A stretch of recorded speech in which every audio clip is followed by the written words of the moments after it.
Okay, so hello everyone. My name is John with the Academy of Interactive Arts and Sciences. We host a weekly live stream where we play various games and try to talk to various people throughout the industry related to those games. And this week we have a really good friend of the Academy, Greg from Supergiant Games. Hey. And Supergiant Games, they won two Dice Awards from us. If you don't know them, they came out with Bastion, which we're going to be playing a little bit in the background, Transistor, and do you want to introduce yourself a little bit, Greg, in case someone didn't know who you were? Yeah, you although you pretty much said it for me. Yeah, I'm Greg from Supergiant, and we've for a small independent studio, I guess we've been around a decent chunk of time at this point. Where Supergiant was founded back in 2009 in September by Amir Rao and Gavin Simon, who are two colleagues of mine from our days working on Command and Conquer at Electronic Arts.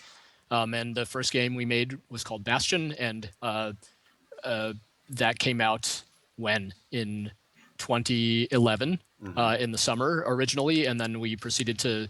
It originally launched on Xbox 360 and PC, and then we brought it to a bunch of other platforms over time. And then our second game was called Transistor, launched on May 20th of last year.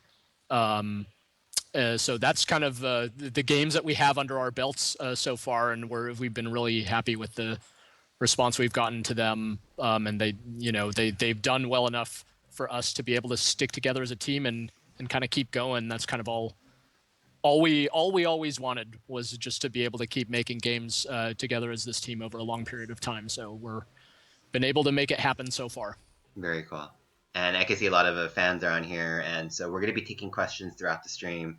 Feel free to just chime in with questions. We'll take what we can, and we also have some questions from social media.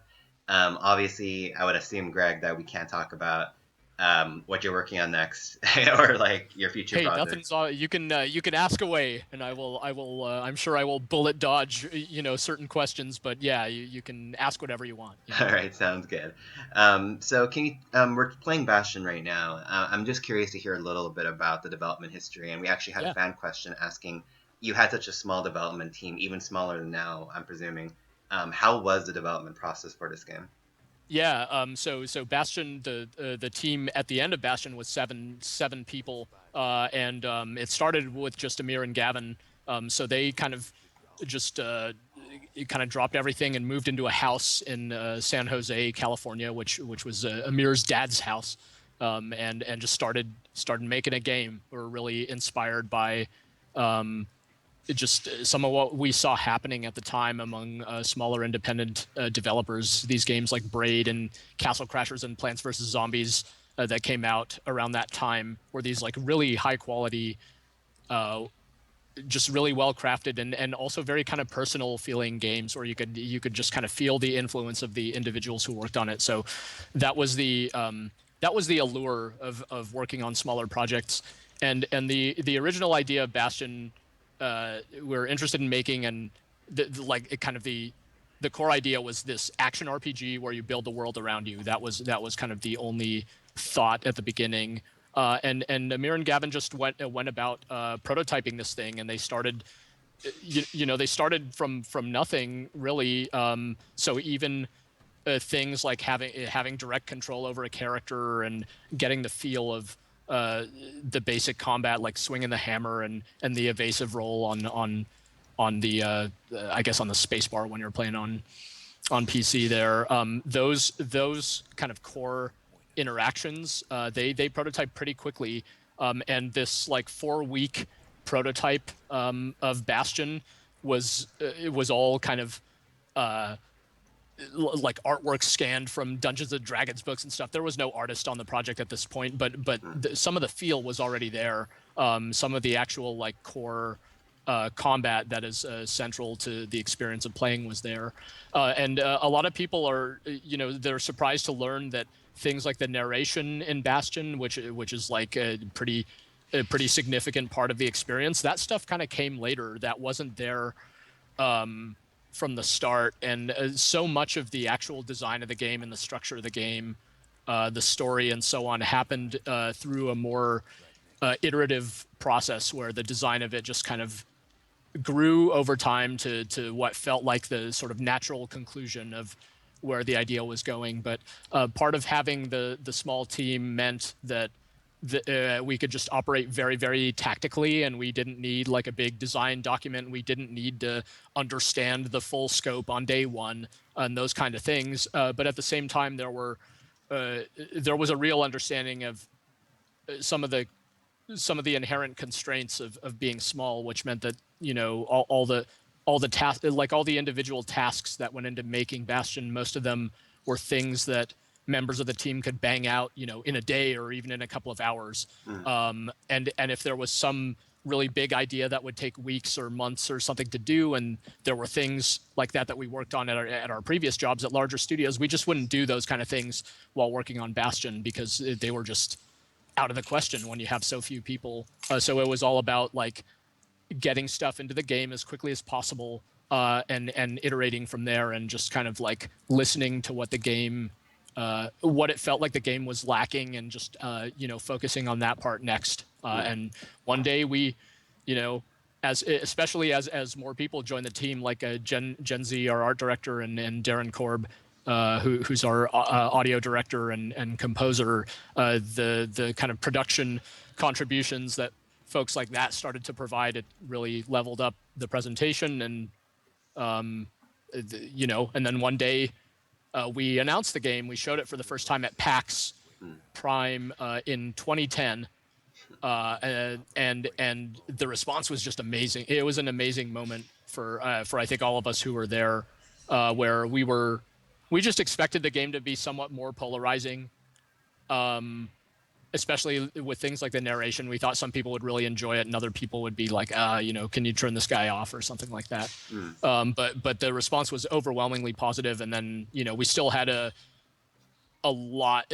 All we had at that point was just kind of the equivalent of a vertical slide. We had like 20 minutes of polished gameplay at that point, so we still had to build the whole rest of the game. But I remember coming back from that event thinking like, man, if we could just make the rest of the game live up to whatever it is that people saw in this portion, we should be all right. We just have to live up to whatever promise people saw in this thing, because that initial reaction that we got from people was so strong.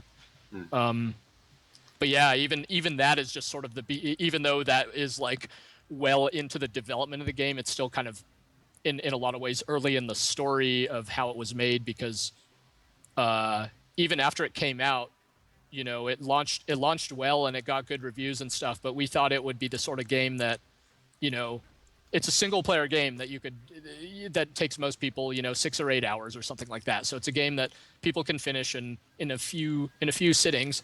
So we thought, much like a lot of games, it would just kind of have its first month of sales and then people would move on. But it just kind of stuck with people, and people kept talking about it, and people kept buying it.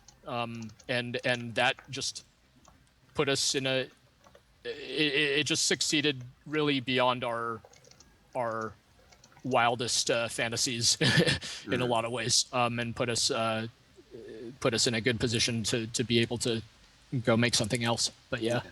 And just a curious question too, someone already asked, for your role in the development team, what is your role, and how did you kind of get introduced into the whole crazy process of Supergiant Games? Yeah, so my on the team, my main responsibilities were the writing, and I did a bunch of the level design as well. Amir, the way Amir and I split up kind of design responsibilities, and Gavin was responsible for some of the design as well, like some of the proving ground stages and so on. But between Amir and I, we built and scripted most of the levels in the game, and we would just, although we each kind of ended up dabbling in each other's levels in various ways, primarily one person kind of worked on each different stage, and I also did I ended up like hooking up a lot of the audio, like all of the voiceover and stuff like that. I was kind of hooking up a lot of that stuff. So between the writing and building and scripting levels, there was plenty to do, and that was one of the cool things about being on a being on a smaller team, there's a big kind of juicy amount of really interesting stuff to work on, and there we were the writing, the narration work, it was like a constant process. It wasn't like that one day we had a full script. It was totally the opposite of that, where we had like a high level outline for the story, but we would only like knuckle down and start doing the writing when it was time to act, when we actually had like a playable level, because the writing would have to fit the level itself. So it was made possible by Logan Cunningham, who's the voice of the narrator in Bastion, and he was Darren's roommate for a big chunk of that project. So we were able to like record with him really frequently. So we were just constantly writing, recording, and iterating kind of all throughout production. I joined the team right before we announced the project, at that point when it was like time to kind of go into full production and build out the rest of the game. And that was a really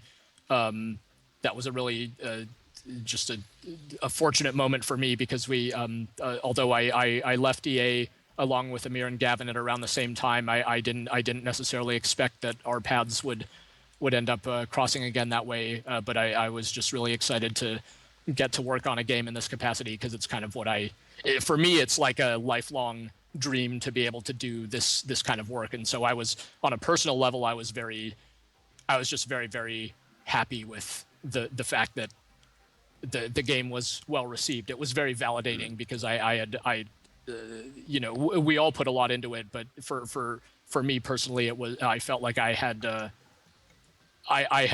like a lot was building up to that moment for me, where although I'd worked on other games at Electronic Arts, I'd never been able to like work on a story for a game before, and that sort of thing.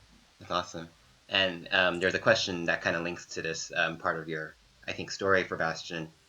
Since you guys were coming from a bigger studio, what were maybe some of the hurdles that you guys came up with in Bastion, and maybe even for Transistor? Well, I mean, the hurdles, they, like, a lot of being small has both advantages and disadvantages. And I think, the hurdles were things like at a company like Electronic Arts that's very aware of. I mean, I think any game studio has to have an awareness of risk, and being, when you're a small studio and you're like building a new game on new technology with a new team, that's like a lot of risk. So I think what really helped us was that even though technically we were a new team, there were a lot of personal connections and a lot of like history between individual members of the team that helped bring in like a lot of really good chemistry and kind of collaborative spirit right from the start. Like a lot of us, we were all one way or another connected to Amir, where either we worked with him in the past, or in the case of Darren and Logan, they like played soccer with him in middle school and stuff like that. So everybody, if they didn't know each other, they at least knew Amir probably from way back. And that really helped us to gel as a team. And when the going got tough and there are late nights and stuff like that, it's like we kind of knew what it was going to be like working together under a certain amount of pressure. And I think that aspect really helped us from a production standpoint. I think our experience working at EA also helped us from a production standpoint, because we came from like a pretty production driven environment, so we had a certain amount of discipline in that regard, as far as like being able to actually estimate with some reasonable occasionally amount of accuracy, which is I think the best that anyone can hope for in the game industry. But there are plenty of setbacks along the way as well, because it's a small team and we're human and things happen. People, it's like when there are only 7 people, if somebody ever gets sick or something like that, that's like suddenly a big percentage of your team that's offline. And even things like just shipping the game on different platforms, like we had to build relationships with the various platforms that Bastion ended up shipping on, and that stuff is super scary because it's nice to have that if you build it they will come type of attitude, but in reality you have to like figure out what like where your game will actually be available and how it's going to be promoted and things like that. And so in our case, back at this time, you needed a publisher in order to get a game on console, and we really wanted Bastion to be on a console. So there was this whole pretty intensive search for a publisher, and even though the project was totally self-funded, we still needed a publisher just to get the game on the Xbox 360. So and thankfully that all worked out great, and we worked with Warner Brothers, and they were really excited about the game when they first saw it, and they kind of like they gave us kind of we had with them exactly the relationship that we hoped for, which was just kind of a very hands-off relationship where they're like, we love what you're doing, go do it, let us know when it's going to be ready. So that we wanted to make sure that, as Amir sometimes put it, that we didn't have like a parent in the room or whatever, that we weren't like having to answer to other people about the game, because that was part of why we wanted to do this whole thing in the first place, is to be able to make a game on our own, in our own way. So there were certainly a lot of trials and tribulations and kind of late nights and stuff, but I think on the whole we felt incredibly fortunate at the end of the whole thing that it in a lot of ways that it went as smoothly as it did, because a lot of studios that we really admire and that we've met over the years, it's like this stuff, no matter if only working hard was like the way to ensure that you made a successful video game, then I think every game studio would be very successful. So we counted ourselves very, very lucky that somehow the result of our efforts was something that resonated with people, because we couldn't have really counted on that part. We just kind of did the best with what we could, and for us we all felt like it was our big chance to go and make something that really mattered to us as game developers and as game players, and hopefully that whatever we put into it would come across to people who played it. Yeah, I think you touched upon a lot of topics that are in a lot of our questions. For people watching, again, feel free to ask questions. We'll try to address as many as we can, but one question that was asked from DN Crush was how you guys handled funding and recruiting, which came first, and how did you guys handle them both throughout both Bastion and even Transistor as you guys expanded your studios a little bit, correct? Yeah. So we're now about a dozen people, and we were 7 on Bastion. So yeah, we grew to some extent. It was still really important to us, and I'll back up to the original part of the question in a second. Of course. But yeah, we brought a few folks on after Bastion came out, as we were thinking about our next game, in part because we felt that we created Bastion with kind of like an incomplete team in a lot of ways. Like, to give you an example, we didn't have an animator on the project. Like we had Jen Z, our art director, and she made all this amazing 2D hand-painted artwork, but anytime we needed an animation, we would have to kind of call in a favor from some friend of ours that we used to work with or something like that. And once and that worked, we made Bastion that way. But once we were in a position to kind of keep going forward, that was a perfect example of the kind of resource that we're like, this would be really good if we just had someone who could do this on the team. And so we hired a gentleman named Camilo Vanegas, who was our 3D artist and animator on Transistor. And that's just one example. We didn't have like a quality assurance person on our team either. Those were the kind of things that were like, we really need these kind of guys here on the team. But back to what I think the original. The question was about how the game was funded. So it was self-funded by the team essentially, and things like I mentioned that we ran the studio out of the living room of a house. Things like that allowed for the studio operating costs, to be different from, say, how what it costs to have a studio space in San Francisco today, like this one. So we were all about just trying to find whatever advantages we could, given all the things we had kind of going against us. The chances of success for a small studio are inherently low, and so our whole design process was all about like trying to make a game with the resources that we had, as opposed to like having some incredibly ambitious idea and then sort of hiring all the people and so on to make that idea. It was more organic than that.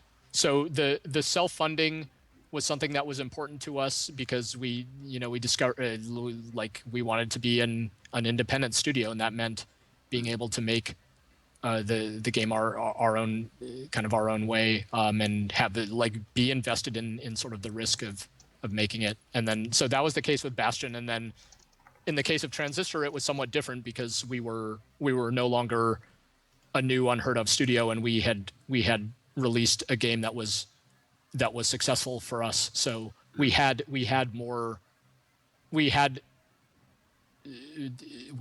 a budget to work with, essentially. And we also had it's kind of as simple as that, though once again, it was very important to us to just kind of reinvest into our next game and put everything we had into it, and we kind of like doing it that way. I'm curious to hear your opinion on this. Like, what's changed in terms of the indie scene from when you guys began with Bastion to when you guys released Transistor? What do you think has changed on the scene a little bit, at least for your company? Yeah, I mean that's a great question. Things have changed a lot, for sure, over the years, and I think we've seen like the entire rise of like free to play gaming, for example, happened like during the course of the lifetime of Supergiant Games. So the whole like mobile market has like evolved really radically during that time, and the in general the platforms on which we release games have all either changed or at least like significantly evolved. It's a new generation of consoles now, and Steam these days has a lot. There are many more games released on Steam than there were at that time, because Steam has been very vocal about trying to make sure that it's kind of a more democratized process, that more games can be on there. So, and at the same time, I think from a technology standpoint, a lot has changed too. I think back when we were getting started, the de facto game engine was still like Unreal. That was, I think it cost like $1 million or something like that to license, and it was basically restricted mostly to AAA studios. And along came something like Unity, and it allowed for cross-platform publishing, and it was like very, very accessible to smaller teams. And Unity just became this really, I think, powerful force for a lot of teams. So basically, I think a lot more, the barrier to entry to game development got lower, but it made, consequently the competition also became steeper, right? There are more games being released, so it's more challenging in some cases for a given game to get noticed, just because more games are coming out all the time. So in those respects, yeah, things have changed, but I think in some other ways it's not it's not entirely different. Like I think the audience for game, not that there's one audience, but people who are looking to purchase and play games, I think remain very sort of discerning about how they spend their time and money. So I remain very optimistic in the sense that I think like generally games that are of high quality are the ones that have the better chances of success, and people are always open to kind of unique and different experiences, and anyone who thinks that they've got the market kind of all figured out and, oh, you just need to make a game like this and like that, and then everyone will go crazy. It's like, Yeah. I think the reality tends to be much different. And on any given day, you look at the top, the top 10 or 20 games on Steam, and it's kind of all over the place. And I really love that. Hmm. You've got these, right next to Assassin's Creed or whatever, you'll have like Euro Truck Simulator, just kind of random stuff. And it just goes to show how many different kinds of people are interested in games, and that they just want to play something that is kind of the best at what it does. And I think that growth has been really positive overall. Very cool. Going back a little bit, I can see you guys have a studio now for sure. Like it looks like a very beautiful, at least I think is what it is, studio. Yeah, we're in. We moved out of the house after Bastion, and we're in San Francisco. This is our second space in San Francisco, actually. So we made Transistor all in one space that's about a mile from here, and we late last year we moved to another spot in the city. Okay, and I got a weird question. Someone asking how many restrooms there were. I'm just asking it since they were so adamant. We have precisely two, There you go. no more, no less. All right, I hope you're happy there. Yes. Um, going back to both Bastion and Transistor, whatever you want to talk about, what has changed in terms of the prototype to the final product? Has the core idea changed at all, or anything major? Yeah, so I think like both games changed like really dramatically over the course of development, and again I think that's because like we didn't start off with some like super precise blueprint of what the game was ultimately supposed to be. But we did start off both projects with like some spiritual ideas that were more core, Hmm. like kind of thematic and tonal ideas. And those ideas I think did stick. And you look at like in the case of Transistor, some of the very early concept paintings that Jen did about the kind of environment in which the game would take place. How it ultimately turned out is I think very similar in spirit to those. Like you could for sure tell it's the same. It's kind of the same world, and even from a like from a gameplay standpoint, with Transistor, we were really interested in a game with kind of a more deliberate feel to it that could capture some of the pleasure of tactical RPGs and turn-based games, like some of the drama of those games Hmm. in like a real-time action RPG context. That was like the when we were first starting to talk about the thing and have no idea what it is or what it's going to be called, Hmm. those were some of the thoughts that we had. So for us it's cool to look back and say, oh hey, we actually kind of, yeah, we did stick with that and we did do that. But the path, the particulars of how we arrived at that definitely went through a lot of changes along the way. Uh, for example, the in Transistor, the function system, which is like the system you use to configure the transistor and create a whole bunch of different kind of combat abilities. Hmm. Amir has a big article on Gamma Sutra that you could look up that's kind of all about some of the iteration that went into this. But yeah, that was like that system took multiple big iterations to ultimately end up being what it is today. Hmm. Um, so I think yeah, that to me that's a really nice example of like how it's very aligned with the original ideas for the project, but the path we took to get there was very sort of circuitous in some way, and Hmm. we just all think that that's how a lot of the best stuff ends up happening, is just through iteration and seeing what ideas have the power to kind of stick with us on the team over the course of our development process. The kind of ideas that we don't get sick of after a couple of weeks. We're like, yeah, this is still working out. Then we start to gain confidence that the idea is a good one. Hmm. I guess two questions come out of that then. I know you're very interested in story in games as well. Does the story come before the gameplay or vice versa? Yeah, And it's yeah. yeah, that's the classic chicken and egg question.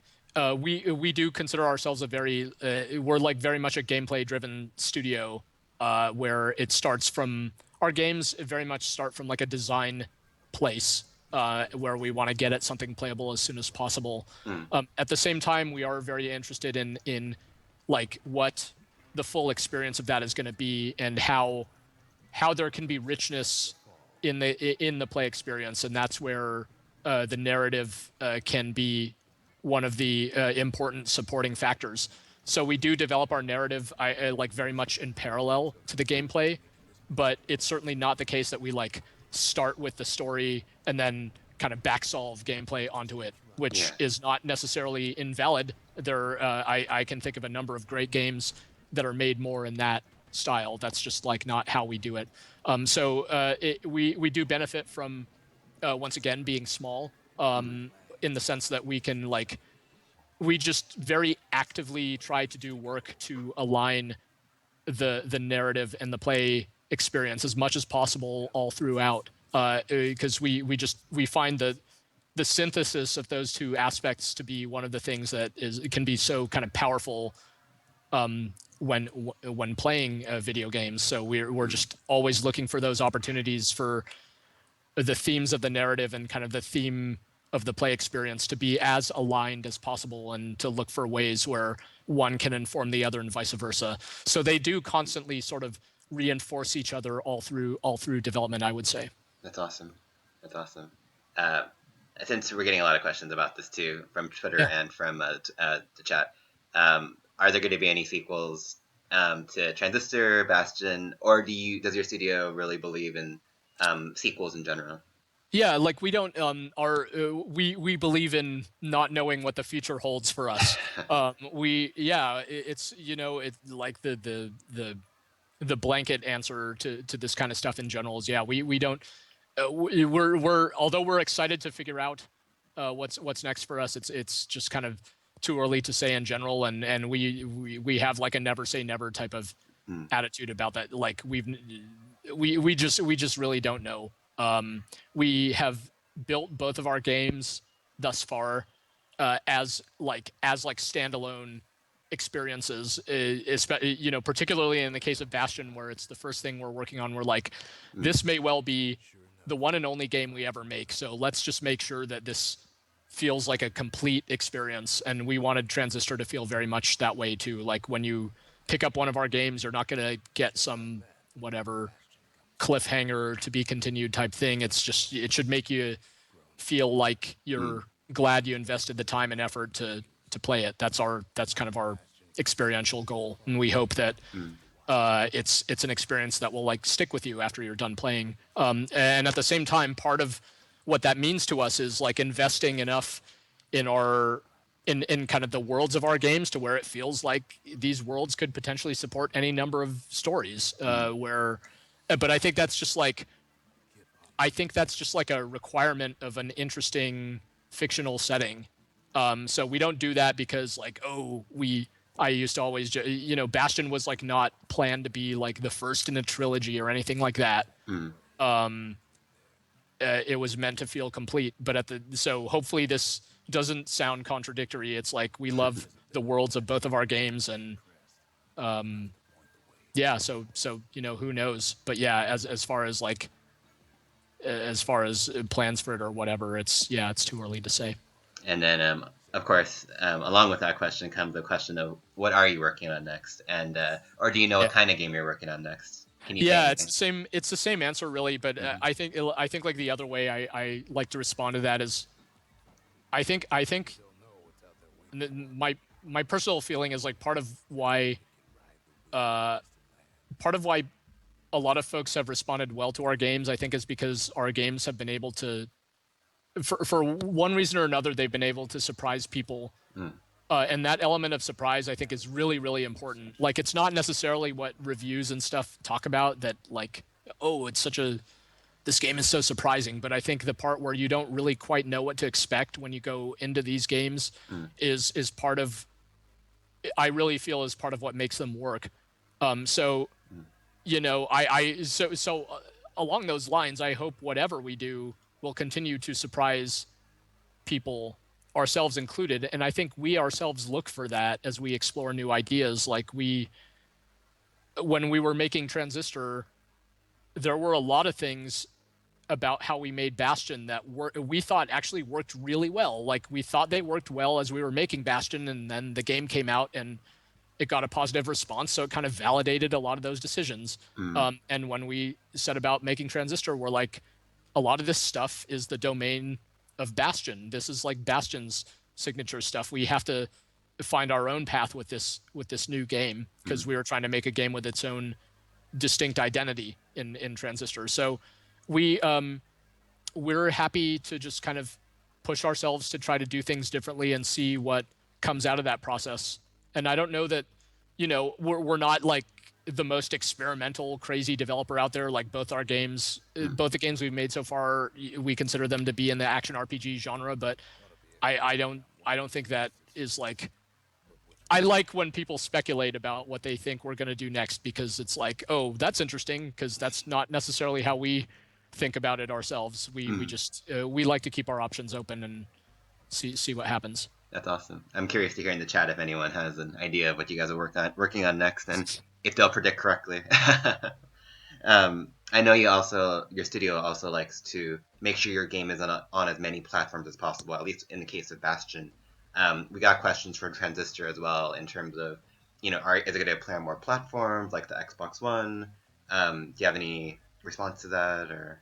Yeah, so we don't have plans at the moment for an Xbox One version of Transistor, though. We appreciate the interest for sure, and as I always say, it's like we haven't ruled anything out. Just because we don't have plans today doesn't mean we won't ever have plans or whatever. I simply don't know. Like a good example of that being real is how we released Bastion on the PlayStation 4 earlier this year, which I think if you like asked me straight up, a year and a half ago, like, is Bastion going to come to the PS4 off the record? I'd be like, God, I can't imagine. And yet, like, the circumstances it made it possible, and all of a sudden it made a lot of sense. And that version was well received. So again, benefits of staying small is we don't have to plan too far ahead, and we could take those opportunities as they come and figure out, what members of the team want to do, what we're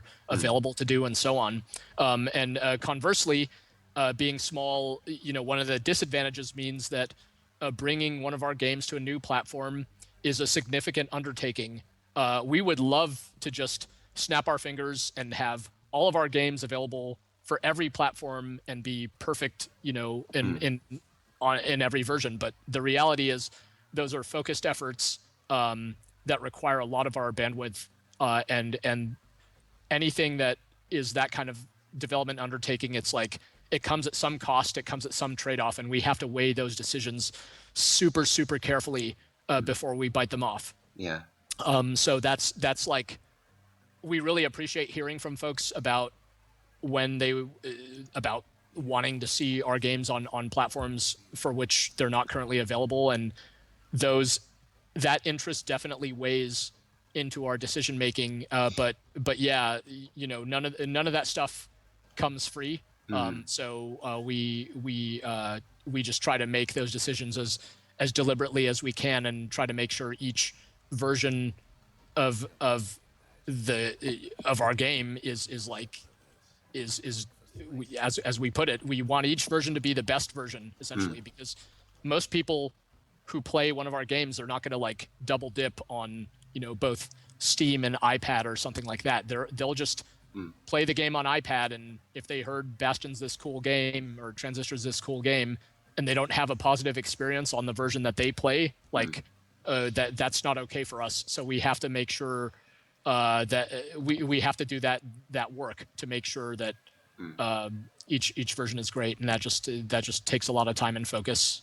Is that why you keep all the porting in-house? You don't outsource your port jobs or anything like that? We historically that is indeed the case. As a matter of fact, on Transistor, we did cross that bridge where and on Bastion as well, actually. So on the PlayStation 4 and upcoming Vita versions of Bastion, we're working with a studio called Blitworks that's based in Barcelona. They came to us, or their work kind of spoke for them, because they had previously worked on the PS4 versions of games like Don't Starve and Fez that we thought turned out really well. So we were working with them on those, and then on Transistor for iPhone and iPad, we worked with a studio called Confetti that's formed by ex Rockstar San Diego folks who we thought were super talented. So we went into those were like that was like kind of a big decision for us because up until that point, yeah, we had done all the other versions of Bastion ourselves. But we kind of we felt very fortunate in those relationships have gone, and we think those are both great studios to work with. But as you may sometimes hear, like just because you work with another studio on like on a version of one of your games, it doesn't just mean that the work all goes away. It still can be a big collaboration, and I think a lot of the support effort and the promotional effort still falls on the studio itself. So it's still a big collaboration, even though these other studios shouldered a lot of the heavy lifting on those. This might be too big of a question, but someone was asking, do you know the current titles and duties of the current team members of Supergiant Games? Of course I do.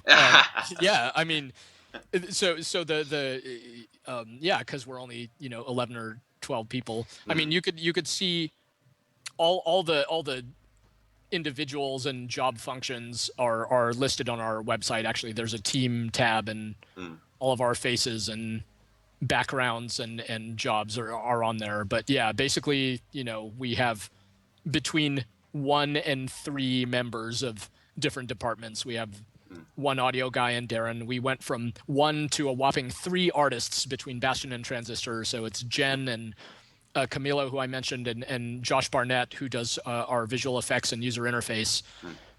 There's Amir and Gavin, who I've mentioned. Andrew Wang is our chief technology officer. So we have 2 engineers. Gavin does all the gameplay and tool stuff. And Andrew does all the kind of hardcore systems engineering, making sure our games are performant on different platforms and so on. So they split their duties up that way. And Morgan Wren is our in-house quality assurance specialist.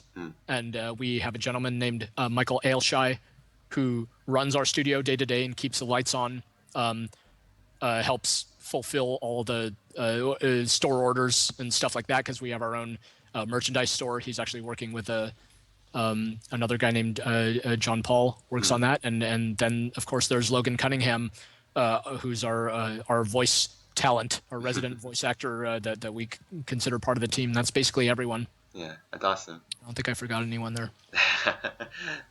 Yeah. Very, very cool. So I hope you're satisfied by that question for the chat. DLC is another interesting question. I never noticed there was no DLC for both Bastion and Transistor. Is that just a choice of game to game, or is that just a philosophy behind the studio? It's as a matter of fact, we did do a one-off DLC for Bastion called The Stranger's Dream, which was a free update on Steam and cost $1 on Xbox Live Arcade because we couldn't make it free. So we charged the minimum amount of money, and it added a new who knows where sequence basically it added some new essentially end game content and added a couple of new modes of play.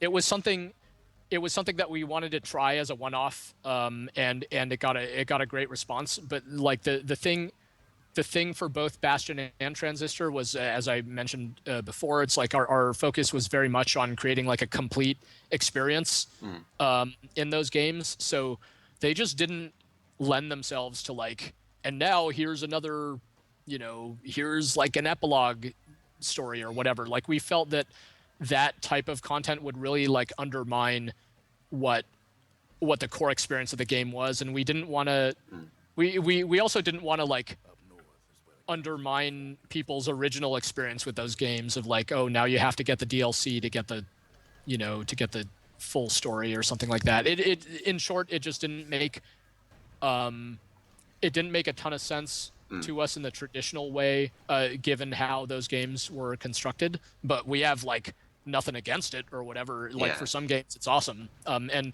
in our case, like what we found the thing we did start doing was like we started making physical merchandise, and we started like Mm. fulfilling orders from our studio space. Everything from the our soundtracks on compact disc and T-shirts and stuff like that, Mm. and posters and stuff. People were asking us for stuff like this, and we really enjoyed making this stuff as well because I think one of the kind of only downsides of the current era of game, or for me at least, I'm like, Mm-hmm. I've been playing games all my life. I have a lot of nostalgia and fond memories of like the days of physical media. Yeah. So I loved, busting open PC game boxes or console games and so on, and reading the manuals and all this. Like the physical artifact of the game is like more and more kind of a thing of the past. Mm. There's some exceptions, of course, and obviously you could still go into stores and buy buy console and PC games on physical media, but we see the shift happening. Yeah. So in our case, it's like it's only possible for us, like digital distribution is what made it possible for a studio like ours to exist. Mm. But there was a lot of appeal in making these like physical artifacts that have to do with our games, and it was a cool change of pace Yeah. from working on the actual games themselves day in and day out. And those items have been well received, and we like making them. And it's obviously not DLC, Mm. but in a way for us it serves a similar role where it's like an extension of the game, where if you're someone who just played one of these games and enjoyed it, there's something else that you can get that can like extend your experience with that game. Mm. Another fan asked on Twitter, will art books be made available throughout the store, like concept art and assets like that? Yeah, we have our art. We have like a number of prints from that Jen has painted, available on our store. We certainly have gotten inquiries about an art book, but we have no plans for something like that yet. Mm. I think like we used to kind of laugh about it in the Bastion days because folks would just assume that we were like sitting on reams of concept art or something like that, because you Mm. sometimes see that with big AAA games where you'll see like a million amazing mood paintings and stuff. Yeah. But it particularly with Bastion, Jen joined the team just as just as the project was beginning to go into production. So pretty much all her work went like straight into the game. Mm. So there were people asking for like an art book, where like we don't pretty much all the art around Bastion is like in the game itself. So but yeah, who knows? As ever, we don't know what the future holds, and I think we appreciate we appreciate the interest in stuff like that, even though we're not working on it right now. Cool, cool. We have three very different questions going in very different directions, but Cool. we'll see which one you want to tackle. Yeah. So one question is tackling the level design of your game so far. They noticed that it was sequential, level-based. Would your studio be ever open to an open world or more connected world game? Yeah, that's a really interesting question. We relatively early in Bastion's development, we did prototype like much more bigger and more open environments. And what we found in the case of that game was that it was that kind of structure was very much at odds with what we were trying to do narratively in the game, and how we're making the narrator in that game work, and the sense of kind of forward progress that you were making as you played through the levels. And we felt that the kind of the pace of the experience was just better when you had a good understanding of where you were supposed to go. And our experiments with much bigger and more open environments were kind of antithetical to that. So even though it works great for some games, we didn't think it worked well for Bastion. And then in Transistor, we did a lot of exploration kind of in its own right, and we had a lot of different ideas about how the world of that game could be structured. And what we finally arrived at is actually quite different than Bastion, because you don't have this kind of hub and level structure Mm. quite the way that you do in Bastion. And again, we were very mindful of the kind of pace that we wanted for the game, and this sense of like a pretty intense personal journey that these characters that the story is about are experiencing, and having to sort of wander or just like be in an open environment with no sense of any underlying consequence didn't seem like it worked for the kind of game we wanted to make there. Mm. But there are a lot, like I'm playing a bunch of Metal Gear Solid 5, and like we all like Yeah. games that do that well. It just hasn't really been compatible with our ideas thus far, and I don't know that we spend so much time just kind of crafting the experience of our games that I don't think like the style of open world games has resonated that well with us in terms of the stuff that we've wanted to work on thus far. Mm. But yeah, who knows? Awesome. Another question goes back to kind of the porting question. What about porting Transistor to Android? As far as I know, it is possible to post games on XNA to Android. Any, yeah. Yeah, I mean everything. It's the same response. It's like anything is possible. It's just a matter of focus and we certainly appreciate the interest, but yeah, we don't have plans for Android versions of our game at the moment.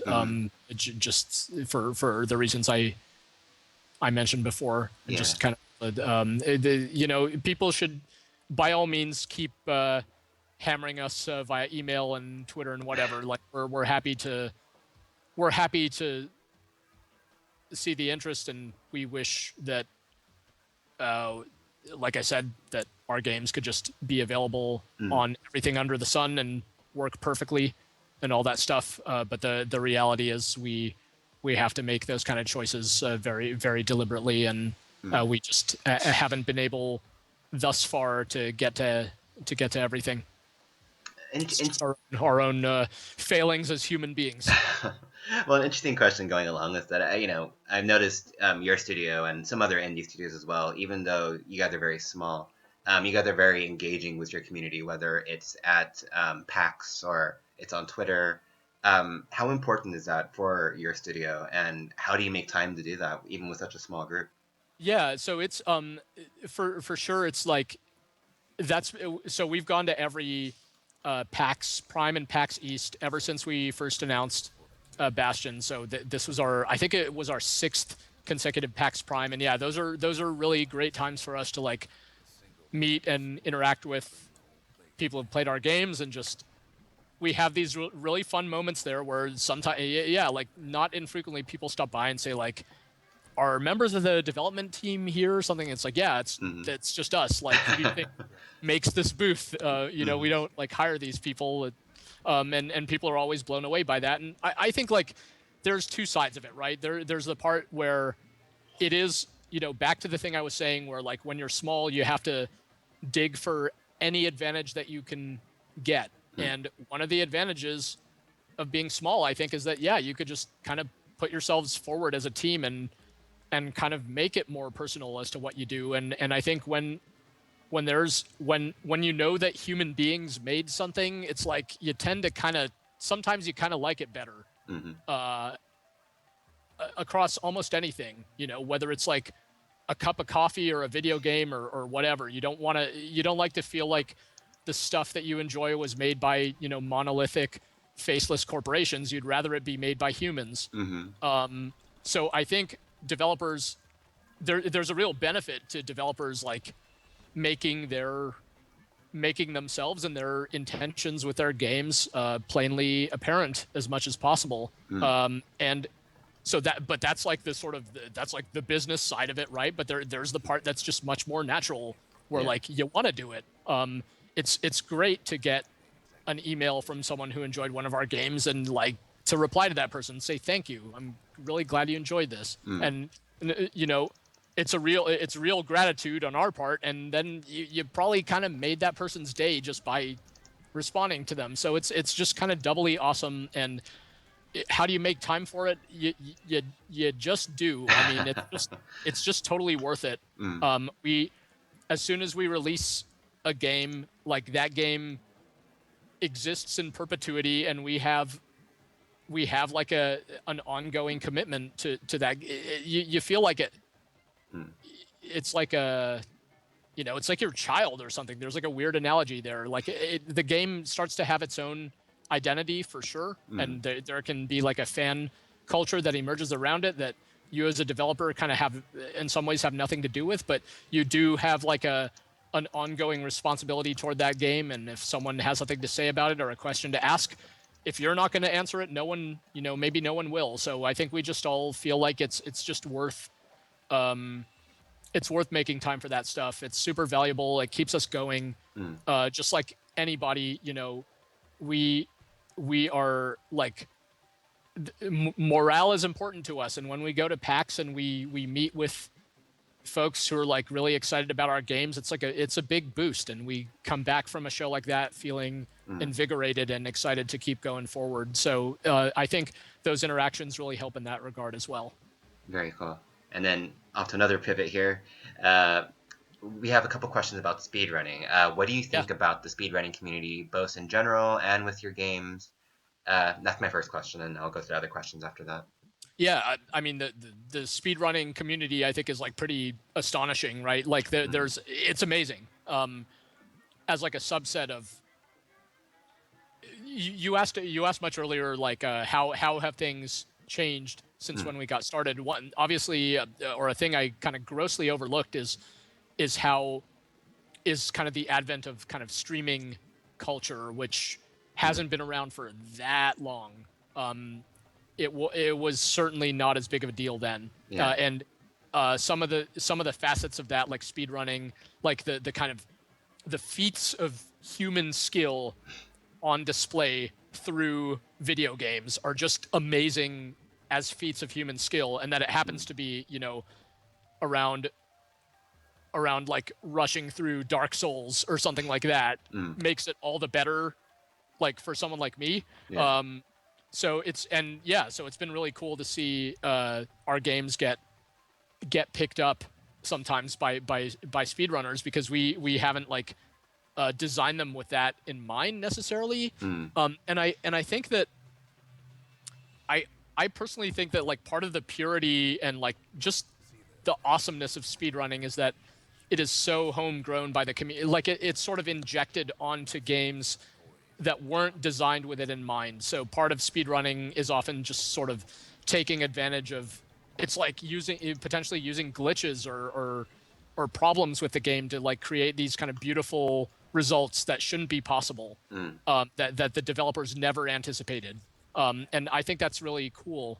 So I think if you like make a game that's like just for speedrunning, I think that's also interesting, but I think that's really different than how speedrunning has sort of given rise in general. mm. And then going along with that, I think I know the answer to the question, but just to Yeah. make sure, would you consider implementing features to support speedrunners? And I guess the answer would be no in that case. I mean, Yeah. no, I wouldn't Mm, say that. It's just like I think that I think it like it. I think almost no matter what we did, mm, like even if we had like a skip all non-interactive scene, whatever, mm, like almost no matter what we did to support speedrunners, they would find, given the nature of their work, they would find new ways to do it even faster, because I think that's the true spirit of it, is to like get through games in ways that should not be possible according to the developers. mm-hmm. To me that is like the truly awesome thing that speedrunners do. Yeah. So if we could anticipate everything that someone could possibly do with one of our games, I think it would be kind of a shallow game. Mm, Like we shouldn't know the limits of the experience that someone could have with one of our games. Hopefully we can know it well enough to make sure it's all good, mm, what's possible there. But I think there's a balance there, and part of again, part of the beauty of games is that it's kind of it's expressive and it's interactive, and you should be able to play it in a way that is that is that only you should play it in a way that only you play it or whatever. You know what I mean? Like Mm, you should be able to have a unique experience with the game that mm, no one else has quite that experience. yeah, And I think speedrunners are like one of the best expressions of that. very cool. And then my final question, going along this trilogy of speedrunning questions. Do you ever watch Let's Play streamers or speedrunners of your games or of other games for further ideas or improvements for your next game? Yeah, so I watch Twitch like every basically every day. Mm, Uh, though lately I mostly just watch Hearthstone. hmm.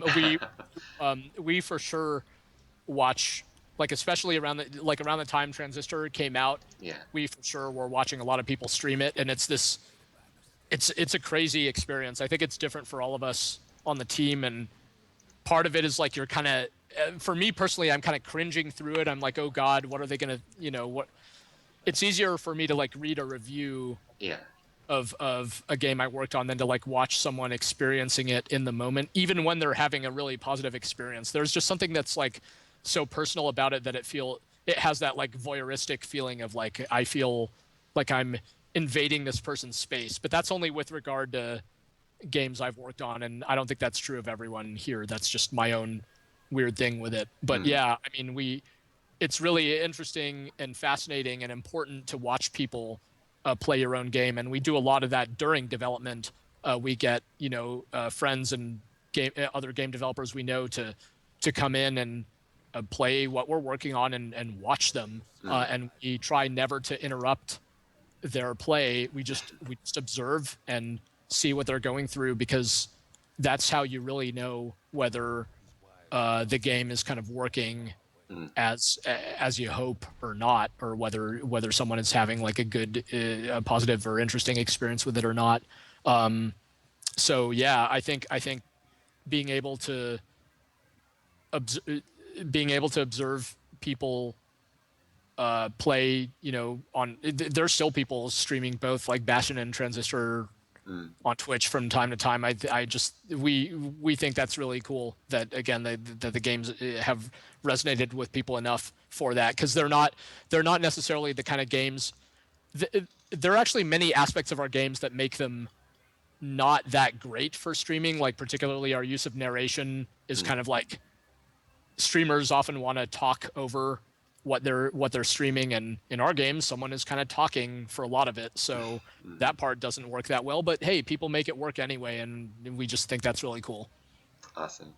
Let's see, a couple more things going on here. Any thoughts of a 3D game? So in terms of visual 3D, since most of your games have been isometric based so far, right? Yeah, our game, like our engine is we have a 2D engine, and it's our own tech, and we've been really we built this tech to make the kind of games that we have made so far, but Mm. we have we think 3D is really great for games that take advantage of 3D, and there's a lot to be said for 2D as well. Mm. They are just different and have I think different strengths. So yeah, I think like Mm. we're glad that our games have been able to have like, I think our games have had a distinct feel in part because they run on their own tech. So they don't. I think there was a time when, yeah, again, whatever, 2010 or something. Almost every AAA game was like running on Unreal at that point, and like you could just kind of feel it. It's like, man, this, even though this is a new game, this game just feels like something I've already played, Yeah. because engine, there's some similarities in just the way that the tech renders the screen and all this kind of stuff. Mm. And I don't know, that's less so now. I think these days with, you just can't even tell, like when games run on Unity, I don't think you could even tell at this point. Like there's so many wildly different kinds of games made on that tech. So yeah, we Mm. have for us, the 2D versus 3D decision is just like comes down to the kind of game that we're making. But even in the case of Transistor, like it ended up being an isometric action RPG with like a similar camera perspective to Bastion, but we didn't assume that from the start, and we explored a lot of different options before we ultimately decided that that was what was best for Transistor. So yeah, we once again, who knows what the future holds. All right, very cool. Let's see, what else do we have here? What are your thoughts on branching narrative? Do you think they allow for more compelling experiences, and do you think they benefit? There's a lot here, so let's just do Yeah. this. What are your thoughts on branching narratives? I guess is the first part of the question. Yeah, so I mean, I think it depends on what you mean by branching. So there are a lot of different ways that narratives can branch, Hmm. and in some, both Bastion and Transistor, in some ways have, in some sort of micro ways at least, have branching narrative in the sense that like aspects of the narrative do react to sometimes micro decisions that you've made. Hmm. So I think for us, what is really valuable to us is having expressive play experiences, Hmm. meaning the player can sort of make not just like sort of gameplay optimizing decisions, but kind of like emotional decisions within the world, Hmm. and have the game feedback on those. And some of that means um, doing things with with branching narrative, uh, and sometimes it takes many different forms. There's like in Transistor, you can press a button to make Red, the protagonist, just stop and start humming along to the soundtrack. And Hmm. we had a few people be like, what does this do? Like, does this do anything? It's like, well, it does exactly what you see. Hmm. And the vast majority of people, they totally got it, and or at least the people who were aware that it existed, they seem to really enjoy it. So Hmm. we're like uh, branching narrative in and of itself, I think is not like a goal. Like we, it's more for us about finding opportunities to, yeah, to make our game expressive, Hmm. and sometimes that comes through narrative decisions, and sometimes it comes through other means. But there's a lot of nonstop debate about like what is appropriate like narrative structure for games, and some people believe there's some school of thought that like the only sort of valid narrative to a game is like the player story. It should be all about the player experience and the player story. And other people are more okay with like crafted, more linear narrative. Hmm. And I think we're somewhere kind of, if you imagine those things on a sliding scale, or there are games with no narrative at all, we're kind of in some fuzzy area where although the narratives of our games overall have been linear, Hmm. along the way, there should be many little personal moments that make it feel kind of peculiar to you. It may hopefully feel personal to you. And that's, I think we have enjoyed that balance, and we've gotten, I think we've gotten a kind of positive feedback from that, but that's Hmm. not the only way to do it. I think it's really fascinating that that we're us as gamers are having these conversations about story in such many different ways, and Yeah. I think it speaks a lot to the evolution of the medium as well. I'm just curious for you. I'm sure we've talked about this before, but inspirations and things that inspire you and the studio at large.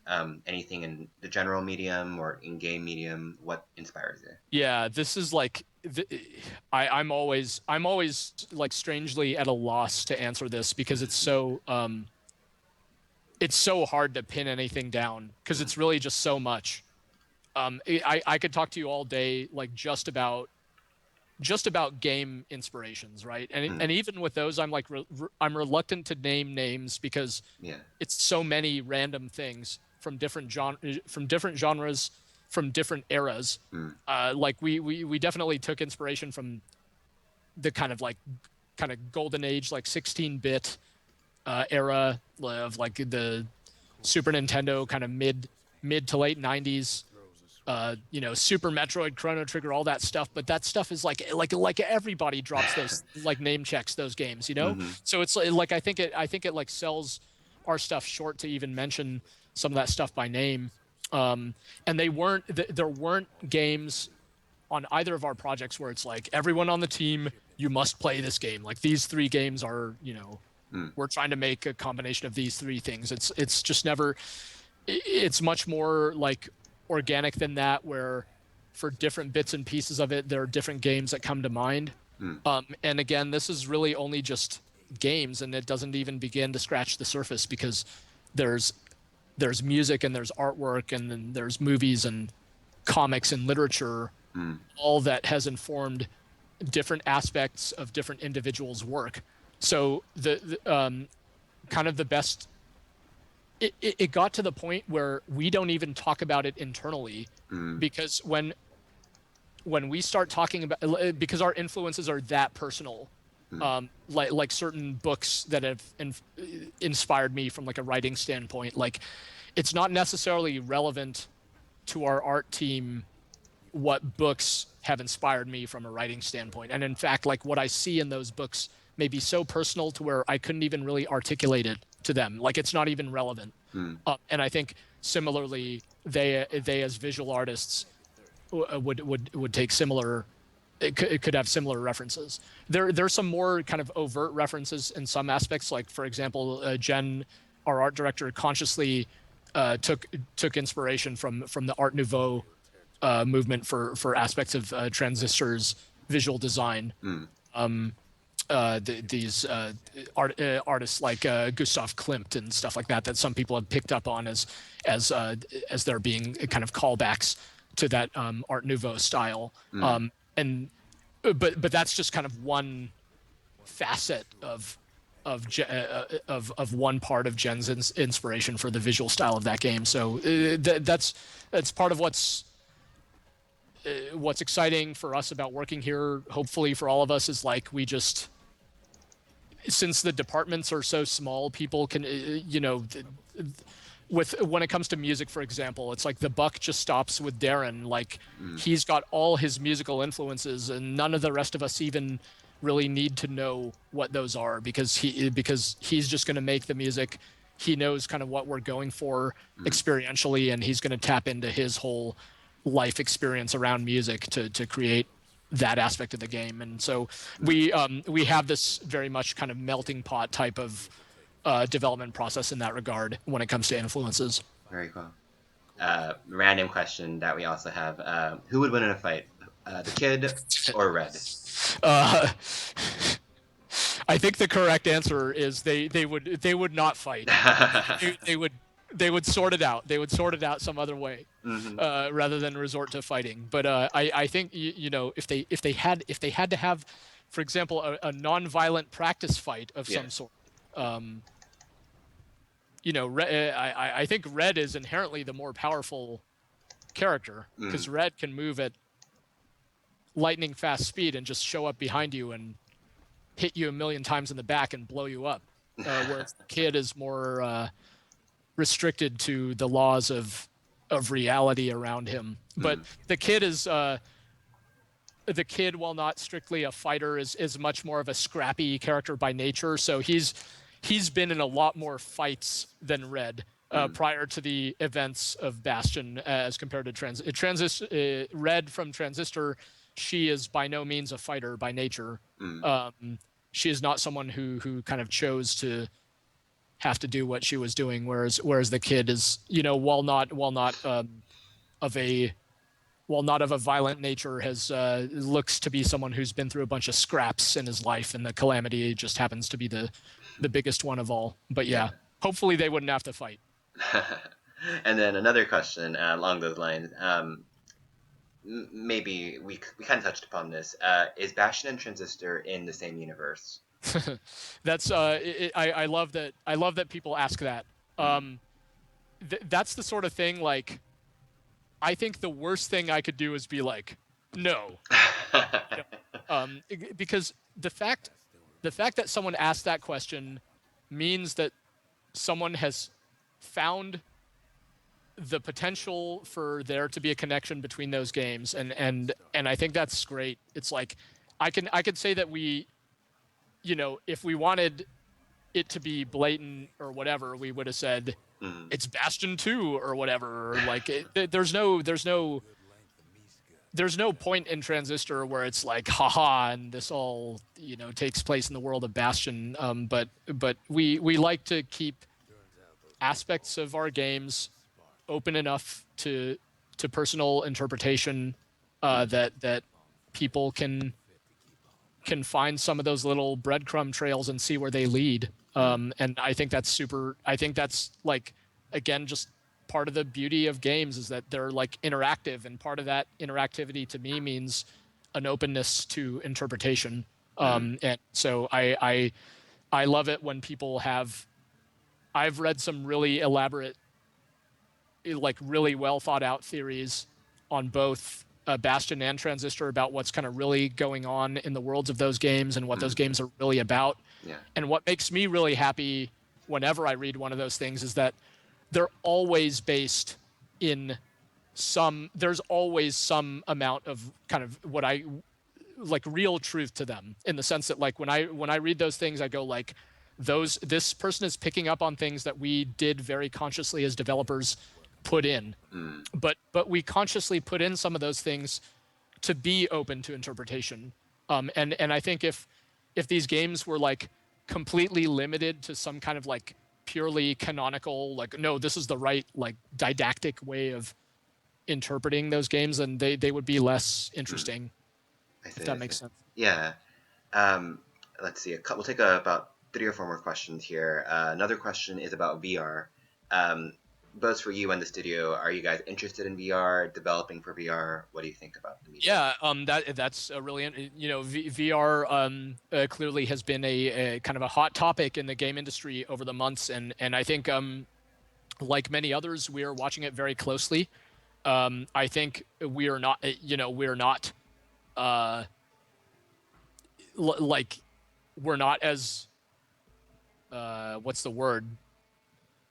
Like we don't have some like big VR project or whatever that like a number of studios have their big VR games that they're like very actively working on and so on.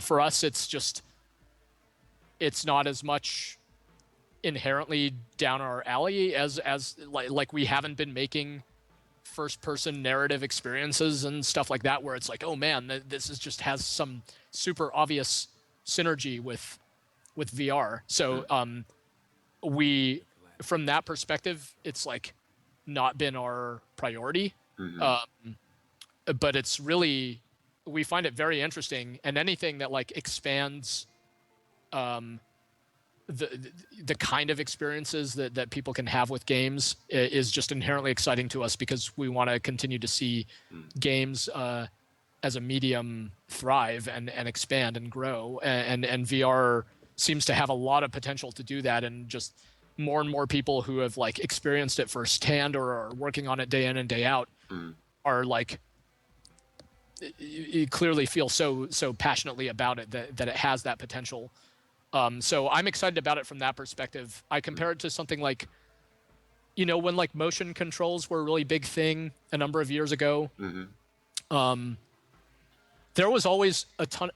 It feel like, I think there's some interesting analogies there. I feel like the raw enthusiasm around VR is like even bigger than around motion controls. So I'm really excited to see what comes of it. But I feel like there are a lot of challenges there too still, right? I mean, those products have not yet come to market, and I think the ambitions around those products are really high. There's like this dream that, everybody's got their VR setup at home, and those things, they seem like they're going to be pretty pricey, and they are going to require kind of a proprietary space. But hey, among PC game players and stuff, they've never been shy around building badass, gaming setups and stuff like that. So like, I think if the compelling experiences are there, people will go for it for sure. So anyway, yeah, I'm someone who like finds the game industry itself really fascinating. So I've been watching VR closely, just kind of out of raw personal interest. So yeah, it sounds like pretty soon now we'll start to see the fruit of all that labor, and who knows, who's to say what's going to happen. I think it's really hard to predict where it's going to go. For sure. A couple more questions here. Another question: have you the first part of the question? Have you seen Ken Levine's replayable narrative talk at GDC?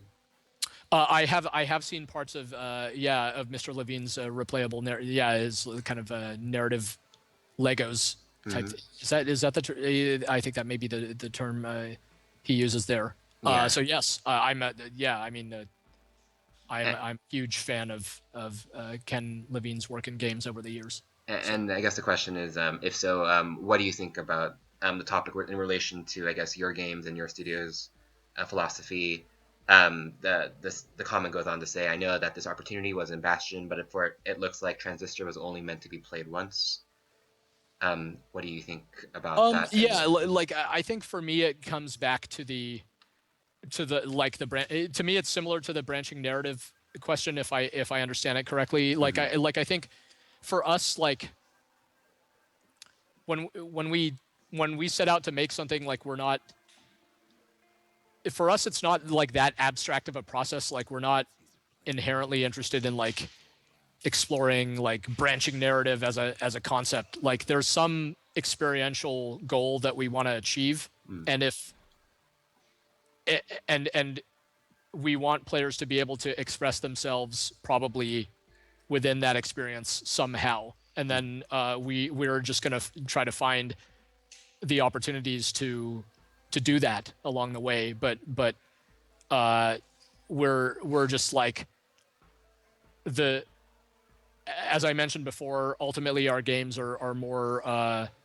design and gameplay driven than narrative driven. Mhm. So like I don't think we're going to be the studio that's going to like pioneer that kind of stuff in the way that when you play a game, there's a really great game that came out in the last year or so called 80 Days. That's Mm. like a really impressively executed branching narrative game where the narrative is all that there is. Mm. Um, it's a pure branching narrative game. It's really successful. Like people are going to keep talking about branching narrative for years now as though it's this like unachievable goal, and I'll keep telling those people, dude, you just play 80 days. Like they've already done this, Yeah. whatever. So it's achievable if that's what your focus is. And our focus I think is on the kind of players being able to like express themselves through the interactions in our games, at least thus far, and Yeah. not so much on just like some narrative that you can replay a dozen times and it's going to have a different ending every single time. Like that hasn't been inherently interesting to us as a goal. Um, Although I think it's a really interesting goal, and there's that other game that came out recently called Until Dawn mm. that I haven't yet played myself, but it sounds like it does really fascinating things with branching narrative quite successfully. So yeah, if you're looking for games that where the narrative ends up totally different, based on a ton of micro decisions on how you play, those games are out there right now. Mm. In connection with that a little bit, Kazan Dan on Twitch was asking about character creation. Yeah. Your games both have, finite characters, right? The kid, Red. Uh, I guess what the decision was in deciding to use just characters rather than character creation, and would you decide to use character creation in the future? Yeah, so I could answer the second question has the easy short answer of I don't know, maybe. Okay. The first part of the question is like we it's easier to answer this with regard to Bastion, but yeah, Hmm. back to like we're starting out uh, as a little tiny studio with tiny chances of success, and we're like, hey, let's make an action RPG, and it's like, Hmm. well, the standard is Diablo 2. You've got like what is it, 7 character classes and like 100,000 different weapons and 200 hours of gameplay and whatever and multiplayer for four or so people simultaneously, blah blah blah. If you're a team of 7 people, you are probably never going to achieve that standard, or what you do is just going to be like a really really terrible version of Diablo 2. And like Hmm. we're like, well, there's got to be a way to make an action RPG that isn't just like an inferior version of this blueprint. Hmm. And the narrative was part of the means to achieving that. It was like, well, if we're not going to have character creation and we're not going to have a ton of character classes and weapons, let's like really focus on what we will have. And if we're not going to have, online co-op and stuff, it'll be the personal story of this one character and you find these different weapons throughout the game, and they each have their little stories and so on. So we did work to give context to what was there, and we sort of doubled down on this narrative aspect that gave Bastion and subsequently Transistor, I think, a lot of the identity of those games. And I think it was just, again, working with the resources that we had. That's not to say we think it's like a better approach than some much more open and like sort of customizable game like a Diablo 2 or more lately Diablo 3 or something like that. It's just like what we were able to make that we were excited about making. But yeah, as far as the future holds, who knows?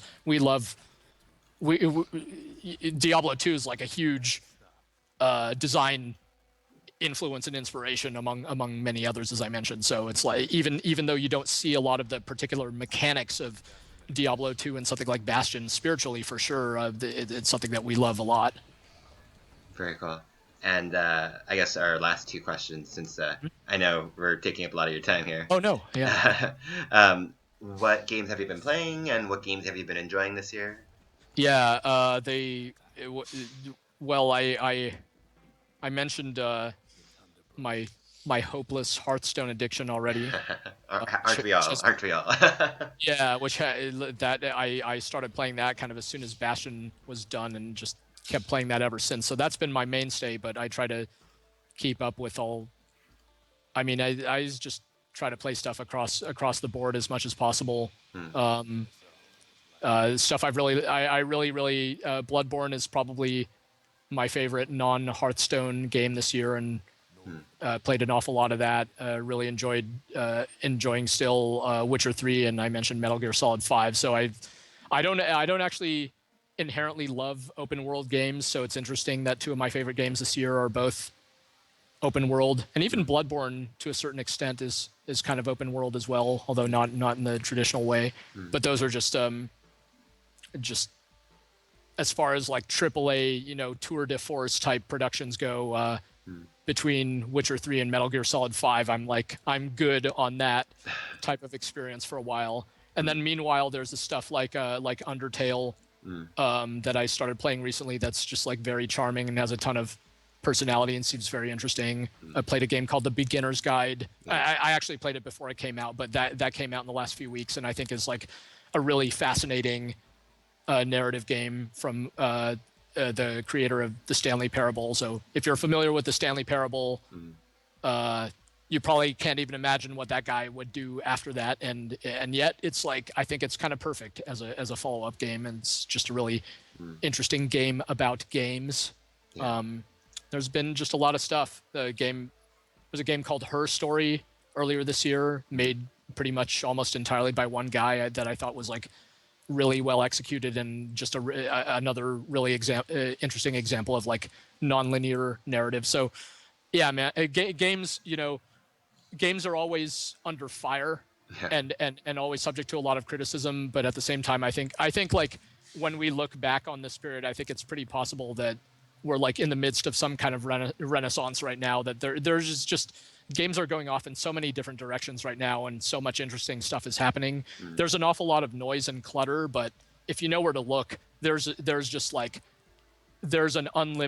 basically an unlimited amount of really interesting stuff that you could be playing right now. The main constraint is just time and money, Exactly. I agree with you. And I guess the final question, as we always talk about, I guess, is just tips. But I guess maybe just to make it a little different, like if someone wanted to make a game today in this environment, what would you suggest to them? And you may have already said it already, but what would be your big tip? Yeah, no, so I feel like the older I get, the less inclined I am to give anybody advice on much of anything, because I think that nobody really knows, and that everybody who manages to achieve some level of success in the game industry, I think they kind of often go about it in wildly different ways. But these days, I think I can talk a lot about the stuff that has worked for us. And for us, I think really the key to our games has been to configure the designs of our games around the interests of the people working on them, and having that process be fluid, as opposed to like I said, having the great magical idea for this is the game that I will make, and having the entire like design and vision kind of thinking that all of that from day one. We have not operated that way, and I don't think that would have worked for us at all. And instead, the very kind of tentative steps that we've taken, the iteration that we've gone through, it often involves throwing stuff out and doing things over, but it ultimately leads us to the result that we put out there, and has thus far gotten a good response for us. So I think particularly for people who are making a game for the first time, it's so hard to make any kind of game that just setting your like having the ambition just to finish something, anything at all, I think is like already a very high ambition. And it's way more important just to go through the cycle and just get something done than to have like the greatest idea ever and then get really frustrated and feel really defeated that, oh, you can't, you keep running into these setbacks and no one's joining your team to make the best MMO ever or whatever. It's like that stuff. There's so many good ideas out there, that I think the truly special ideas are the ones that can actually get made using the means at your disposal. And we're still seeing really amazing stuff happen all the time. Like I mentioned, this game Undertale, it's like using it looks like it is not a particularly flashy looking game, but there's just a lot of good ideas in there that are well executed by someone who seemed to have a particular idea for how things should be, and they just kind of made it happen. And I love that games like that keep happening in one corner or another.